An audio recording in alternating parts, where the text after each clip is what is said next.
After the end of World War II, the world was split into two, East and West. This marked the beginning of the era called the Cold War.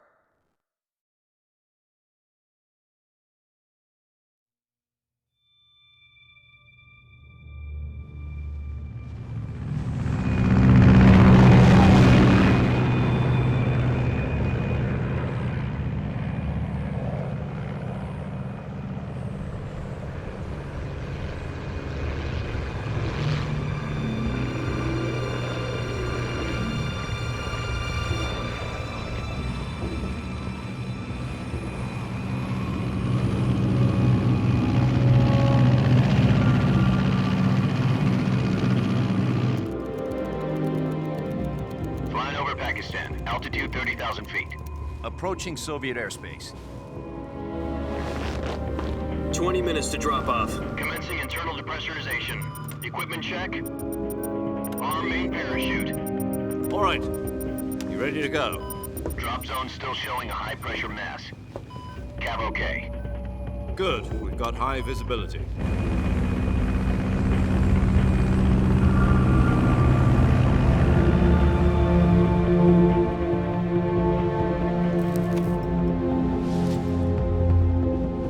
Put out that cigar. Connecting oxygen hose to interior connector. Put on your mask.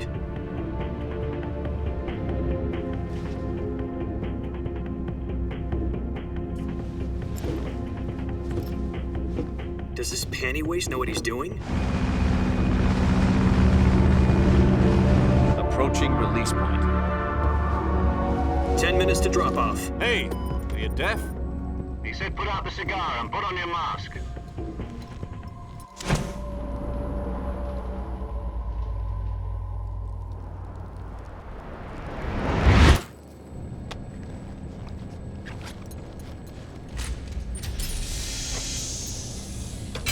Depressurization complete.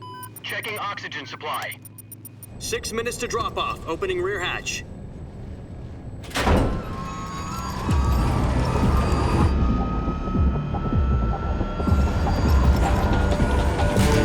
Sunrise.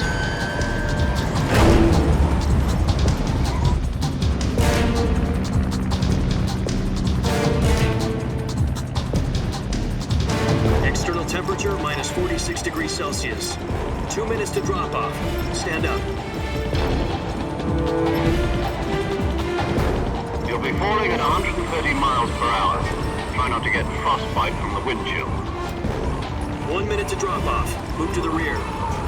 Activate bailout model. This is one for the history books. The world's first halo jump. 10 seconds to drop off. Stand by. Status okay. All green. Prepare for drop off. Countdown. 5, 4, 3, 2, 1. Spread your wings And fly. God be with you.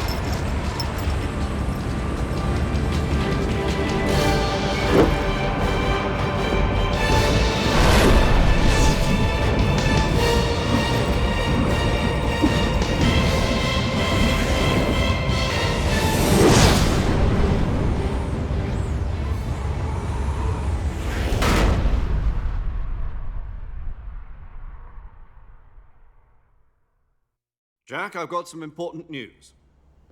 The head of the CIA has finally given us the green light for the virtuous mission. Virtual mission? No, the virtuous mission.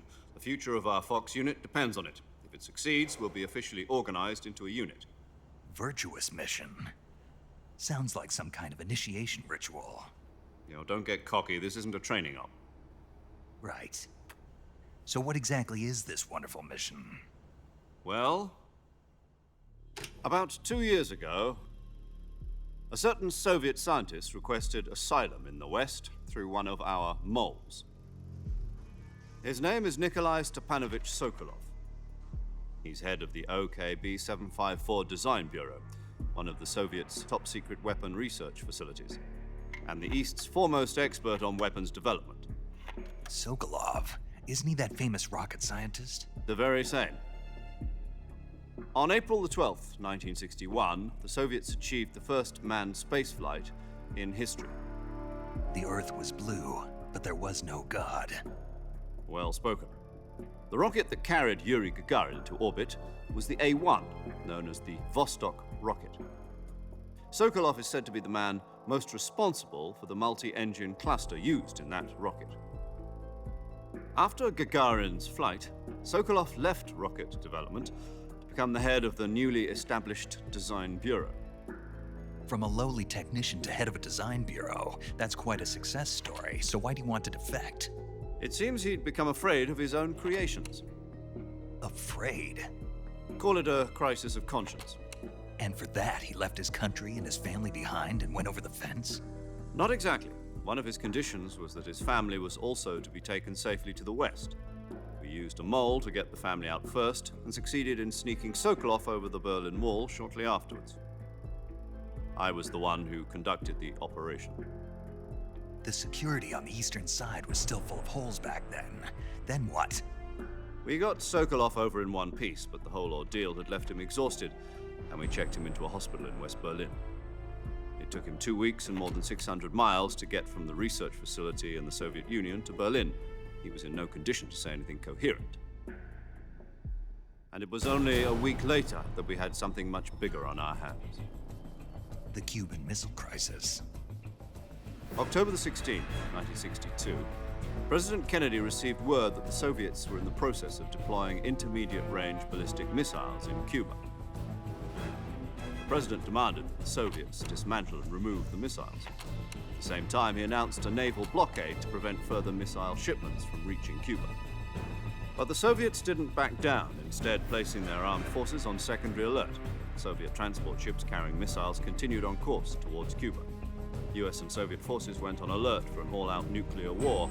Frantic negotiations were conducted through the UN's Emergency Security Council and unofficial channels to end the hair-trigger standoff. Finally, on October the 28th, the Soviet Union agreed to remove its missiles from Cuba. And so the world avoided a nuclear holocaust. But in order to get the Soviets to pull their missiles out, we had to make a deal. You mean the one where the US agreed to remove its IRBMs from Turkey? No. The Jupiter IRBMs deployed in Turkey were obsolete, and we were going to get rid of them anyway. They had no strategic value whatsoever to either the US or the Russians.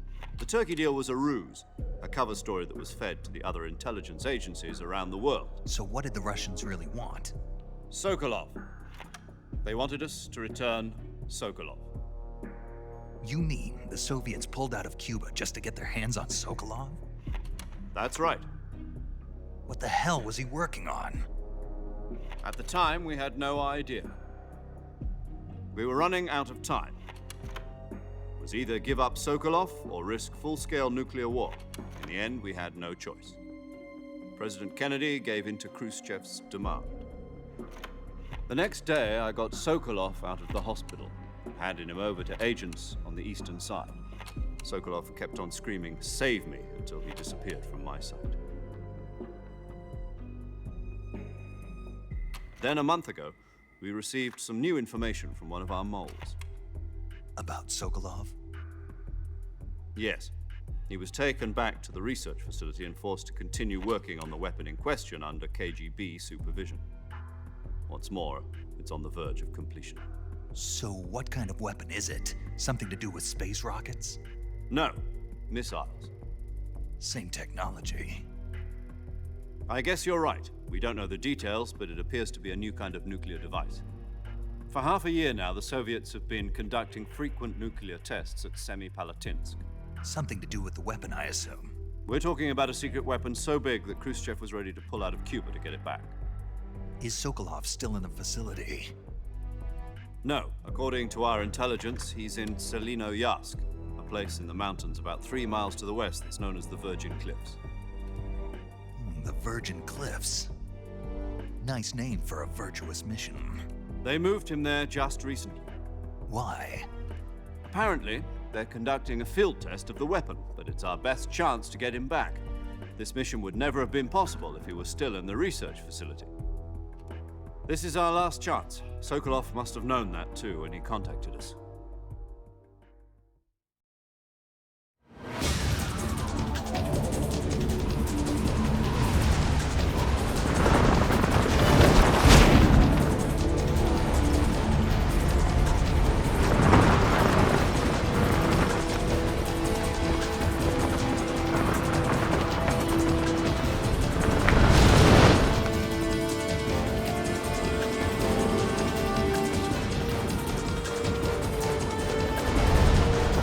Jack. Your mission is to infiltrate Selino Yask in the Soviet mountains, ensure the safety of Sokolov, and bring him back to the West.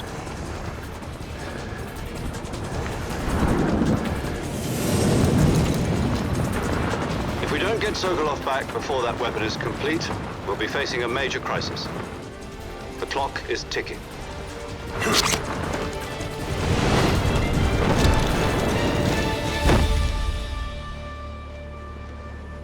Once we've confirmed the rescue of Sokolov, stand by at the recovery point. A recovery balloon will be dropped at that point. Helium will be pumped into the balloon to inflate it. The process takes about 20 minutes. Once it's complete, the gunship's arm will latch onto the balloon and pull it up. The Fulton surface-to-air recovery system. I'm familiar with the theory. Take it easy. It's been combat-proven. Do you think Sokolov is up to it? The shock will be less than during a parachute jump, and the arm can handle up to 500 pounds. So you're planning on going over the border in a single combat talent? She's equipped with two 6-barrel 20mm Vulcan cannons, as well as two 40mm machine guns. Sounds like she could hold her own against a battalion of tanks. Even with the fuel in the reserve tank, we're facing a 4-hour time limit. If all goes well, it shouldn't take more than a few hours.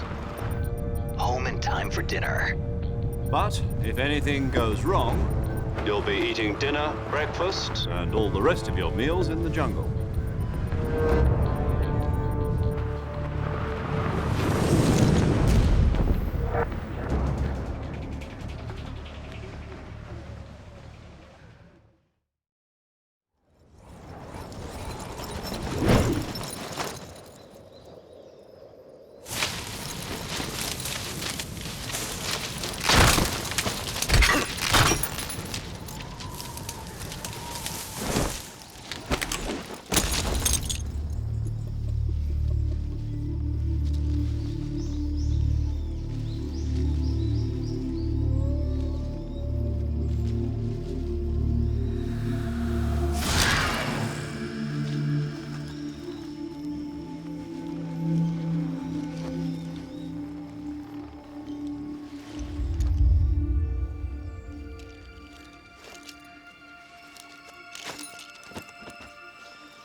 Do you copy? You're already in enemy territory, and somebody might be listening in. From here on out, we'll be using code names to refer to each other. Your code name for this mission will be Naked Snake. I'll be referring to you as Snake from now on. You're not to mention your real name. Snake? Oh, you don't like snakes? What do you mean? You've eaten one before, haven't you? In survival training. I'm glad to hear that. I don't know if I'd ever order one in a restaurant, but... Be careful, you might not have a choice. What about you, Major? What should I call you? Let's see. I'll be Tom. Call me Major Tom. This will be a sneaking mission. You must not be seen by the enemy. You must leave no trace of your presence. Is that clear? This kind of infiltration is the Fox unit's speciality. In other words, weapons and equipment are procured on site. That goes for food as well. You're completely naked, just as your name implies. Great. Now I see why you asked me if I like snakes. I suppose calling me Snake was your idea of a joke, too. No. There's a good reason for that. I'll tell you later when the time is right. Gotcha. Getting back to the subject, how exactly am I supposed to feed myself? You've been issued a knife and a tranquilizer gun. Use them to hunt for food. You'll also find some medical supplies in your backpack. Yeah, about the backpack. I lost it in a tree on the way down. I see. Well, you'd better go back and get it then. You know where it is? No problem. I can see it from here. It's stuck on a branch. To climb a tree, Stand in front of a tree that's covered in ivy and press the action button.